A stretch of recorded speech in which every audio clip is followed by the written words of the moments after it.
Hello and welcome, everybody. Today we're going to have a discussion about being grateful. So if you're interested, stay tuned.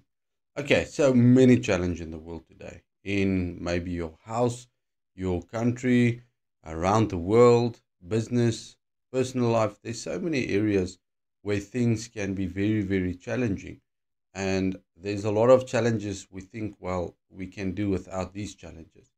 But at the end of the day, you're going to have challenges, irrespective of where you live, where you are grown up, your financial status, all of that. Many times people think if I can just achieve this, if I can just get that, if I can just do that, it'll be fine. But it seems like an illusion that you want to focus more and more on other things rather than on what needs to happen in your life. So, I want to present you with an idea of being grateful.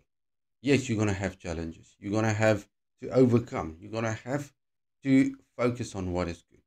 Because the more you focus on what is bad, you start to get depressed, you start to get negative, and then you shut down the ability to be joyful, the ability to focus on not the problem, but more on the solution.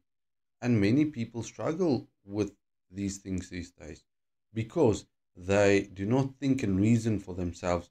They are in a groove and they just feel, well, I need more of this to resolve that.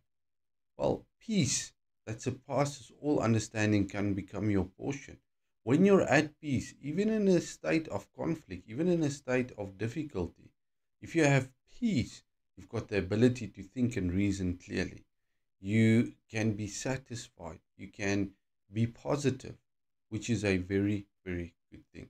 Even our Savior, Yeshua, went through difficult times in his life and he did not complain, but he focused on what is true and what is the solution. Even in his own country, he couldn't do a lot of miracles because of the unbelief of the people. But that didn't stop him to say, well, my own people don't believe me, and therefore I'm going to stop doing what I'm doing. No, he focused on the truth. He didn't focus on what other people believe. So I encourage you today that you focus on what is the solution, what is good. And if you're not sure what is the solution, pray. Pray and give time for the Lord to give answers. Don't just pray and amen and run away.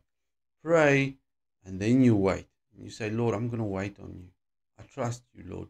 I know you've got the solutions that I need. And I desire your help and your input in my life today. Father, I pray that we'll listen to your voice, that we'll give you time to speak, and that we listen. Help us to listen and understand and be obedient to your solutions, even though sometimes it seems it's not going to work, it doesn't seem like the right solution. Help us to trust you and to focus on you. And I thank you that you love us and that you care for us, that you don't want us to sink or drown, but rather that you have come to give us life and life in abundance. Help us to achieve life and life in abundance. I thank you for your grace and your mercy. And I thank you for that in the name of Yeshua. Be blessed.